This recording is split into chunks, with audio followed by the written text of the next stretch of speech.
This is Nathan Sawyer from my own channel, and today I'm going to do something a little different than I usually do, which is music. But at heart, I am a very huge Star Wars fan, and I went to see Solo on the day it opened, so this is a little bit late on this video, but coming out of the theater, first of all, I love the movie Solo, and like it surprised me in more ways than one. Just the connections I had with every single like the TV shows, the Clone Wars, the books, the EU, the just how it brought it all together in like some tiny cameos and how just well it was how just well done it was really created. But this Solo theory actually doesn't have a lot to do with the movie, but has more to do with the overall Star Wars universe, which is why this theory is so big. And the focus today is Han and Qi'ra. And obviously, I walked out of the theater and I was like, you know what? Is it bad that I actually want Han and Qi'ra together more than I do Han and Leia? I mean, like, just their dynamic and just like their backstory really just pulls at your heart, And like, you just kind of, there's a part of you that just is kind of rooting for them more. And so I was thinking, I told my friend Bo, like, hey, between episode 6 and 7, Han and Chewie, they obviously leave the Resistance and they go missing. What if Han and Qi'ra got together and they had Rey? What if they are Rey's parents? And I think that this theory may have been surfaced a little bit before the movie, but now that the movie's out, there's a little bit more to go on. And before anyone protests, let me just explain and hear me out. So, Han and Qi'ra, they grew up together. They have that entire story, like, they were on the streets of Corellia together, just childhood sweethearts. And they had all these dreams to grow up and, like, just travel, the cosmos together, which are plans that you don't easily just give up. And they both obviously were very invested with each other, and they both obviously loved each other very much so. Qi'ra in the movie Solo is this is later in the movie, where she realizes that right now she can't be with Han because the goal of the game, as she says, is to not win but to stay in it as long as you can. And that is what she's trying to do. She knows right now that, with Darth Maul being her boss, she cannot go with Han without both of them getting hunted down and killed, no matter how cocky or, how safe Han thinks he can keep her. So she also says in the movie that Han is the good guy, and Han instantly says, like, no, I'm not the good guy. Like, don't say that. Um, Obviously, Qi'ra, she wants that naughty bad boy that she knew in Corellia. Like, that's who she wants, and that's who Han is. Like, that is who Han is down at heart. He is a smuggler, and he is definitely not a good guy. Um, I mean, just he shoots Bennett at the end of the movie. Like, he's willing to do what he has to do. Now, when you look at Han Solo in the original trilogy, he's still that same guy in the first movie, A New Hope. I mean, everyone knows that he shot Greedo first. Like, don't give me that crap. So, like, he's willing to do what needs to be done. And then he meets Leia. And in order to be with Leia, now he has to be the hero, which is not his original character. It's not who he is. And the dynamic between Han's and Leia's relationship, it just seems forced throughout the entire original trilogy. Like, the kiss in episode 5, just, he's not her type, and she's not his type. And obviously he's drawn to her because A, he doesn't have Qi'ra, and B, she is attractive. And Leia is, of course, drawn to him because he's flirtatious, he is good looking, and he's a bad boy. Um, and girls find that attractive.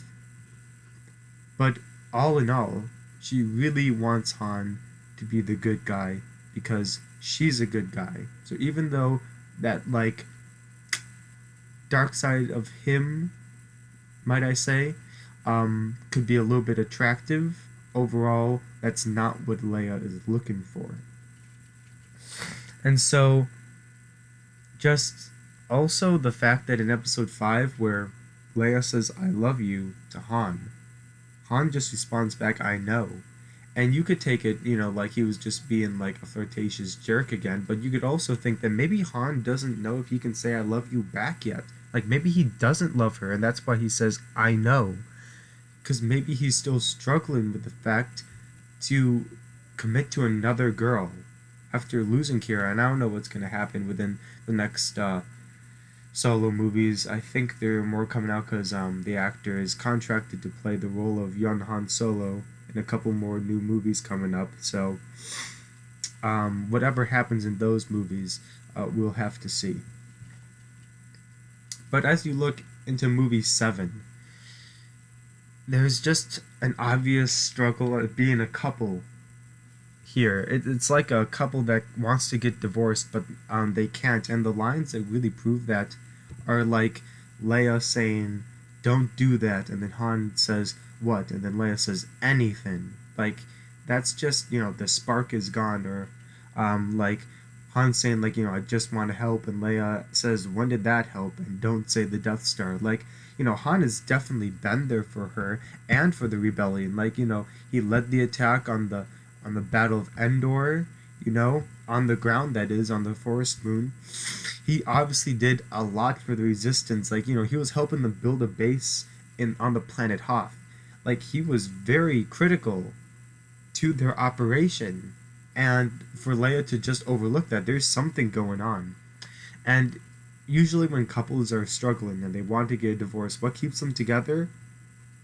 Their children. And in this case, their child is Ben. So Leia's line in The Force Awakens when she says, I should have never sent Ben away to Luke, because that's when I lost him, that's when I lost you both. So, Leia sends away her kid, the kid's no longer there to keep her and Han together, and then Han's like, what? It starts to break away more, then Ben goes to the dark side, becomes Kylo Ren, and Han is like, I have to go back to do, and, I have to deal with this the way I know how to deal with this, and that was smuggling. And I also think that was his way of getting out of a relationship that he didn't see working anymore because he didn't think it through enough. So, because Ben is gone, now Han leaves Leia, and now Leia is left all alone. And Ben, obviously, he turns evil, and Han didn't come back until Rey was able to convince him, and that's his first contact that we know of from when he left Leia to coming back to seeing Leia, and now we have to get into Qi'ra. So, in my theory, Han finds her after he leaves Leia. They get back together, and then they have Rey. But eventually they know they can't keep Rey, so they have to drop her off at the planet Jakku. And this is, perfect place to drop her off, because literally in The Last Jedi, Luke Skywalker calls this practically nowhere. And, now Han Solo, the Han Solo, doesn't just let the Millennium Falcon get stolen. Like, that's not him. That's not who he is. Him and Chewie, this is their baby. This is their ship. They wouldn't just let it get stolen by whoever he said in The Force Awakens. So I think that Han and Qi'ra, could have easily have dropped off Rey on Jakku, left their ship there, because the ship and Rey both belong to the same person on Jakku. And then they leave in one of those ships that was blown up in The Force Awakens, which seems like the default ship that's on Jakku, so they could easily have bought one of those ships on Jakku and just left in it. Now, an alternative path could have been that, obviously no one can steal the Millennium Falcon easily from Han and Chewie. But they could if there was an insider, which maybe, Han didn't want to get rid of Rey, but Qi'ra made that decision for him, and she takes Rey in the Millennium Falcon, and she makes it look like someone else steals it, but Qi'ra is obviously capable of many things. We saw that in Solo, her fighting skills, her survival skills.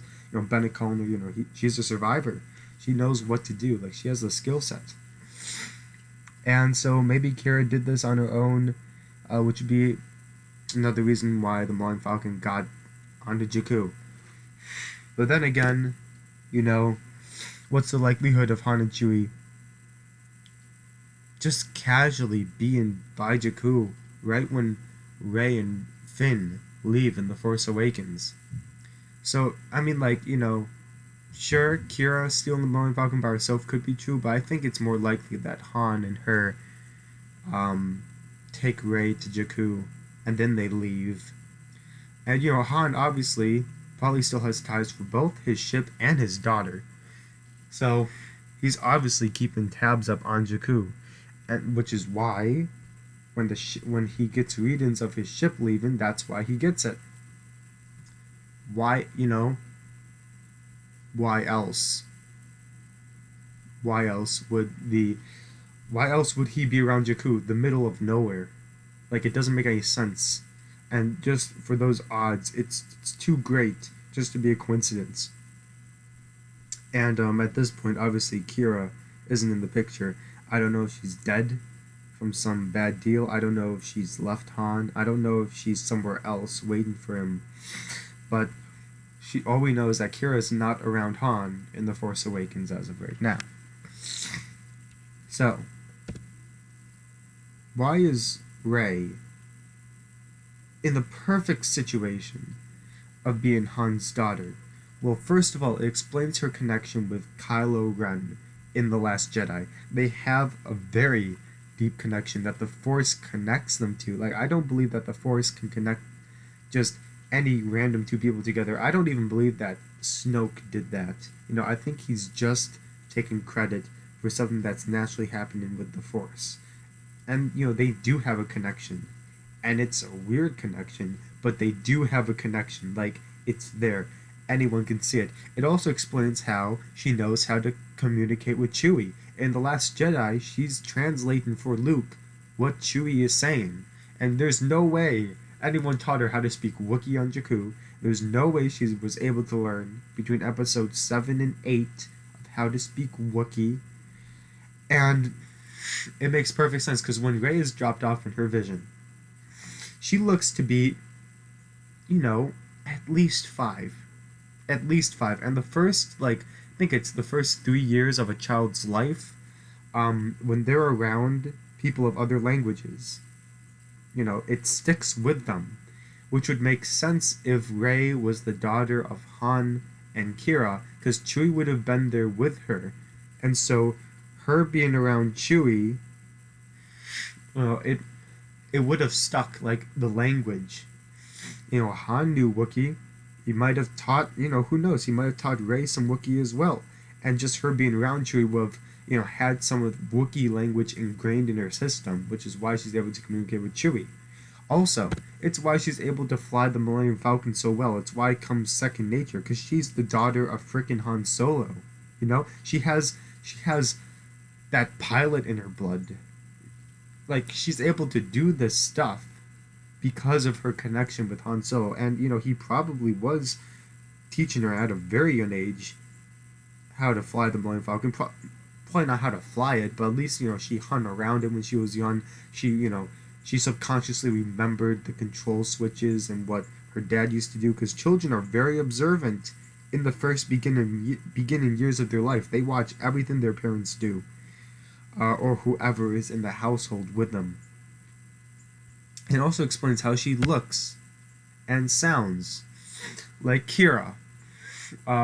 We were going into discussion about, what if Rey was like granddaughter of Obi-Wan, because Obi-Wan has an accent, and Rey has an accent, and Obi-Wan's one of the only people who have that accent in the Star Wars universe. And how Liam Neeson is British, and how he doesn't have an accent in the Phantom Menace, and how that could work. And Qi'ra has that accent, and also looks like Rey. It it's too perfect. And just to sum this all up, if we think about soulmates, if we're thinking that Han and Qi'ra are meant to be together, you know, they produce Rey. If Han and Qi'ra are soulmates, soulmates produce, you know, goodness, and Rey is good and of the light. Han and Leia, they're not soulmates. They're not meant to be together. And then the Force creates Kylo Ren because they're not meant to be. It was bad. So then they create Ben, who turns dark, which you have good and dark, which goes with the whole balance thing that Star Wars seems to be moving towards now. Kylo Ren is dark, and Rey is light, because Qi'ra and Solo are what's meant to be, and Solo and Leia are what's not meant to be.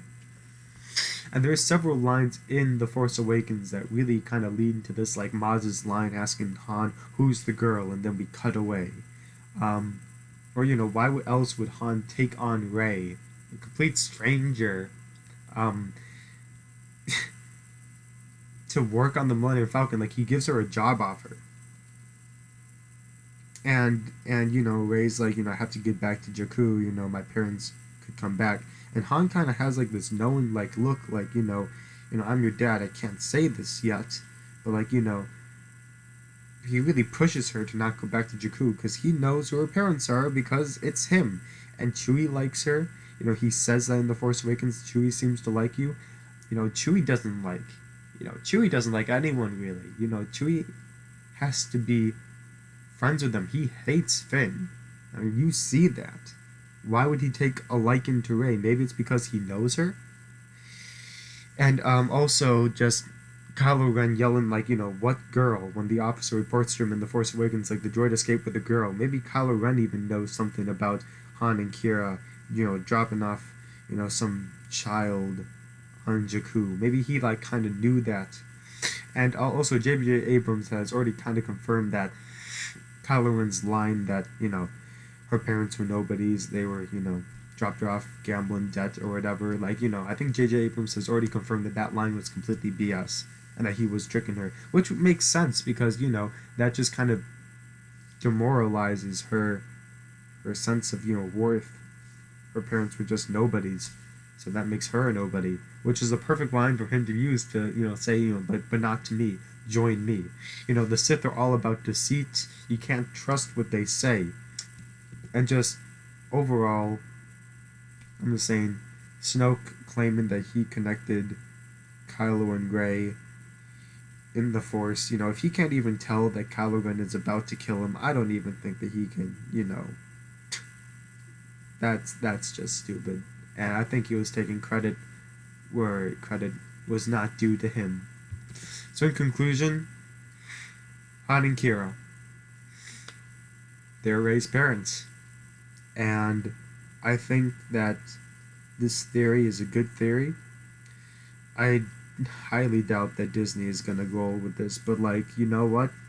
I would actually be very happy if they did, because, you look at Han and Qi'ra, you kind of want something to come out of them. You want this relationship to have meaning. You want it to have some sort of,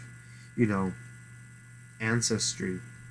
And, Rey being the daughter of Han and Qi'ra, that would be beautiful. So, thank you, everyone. And, until next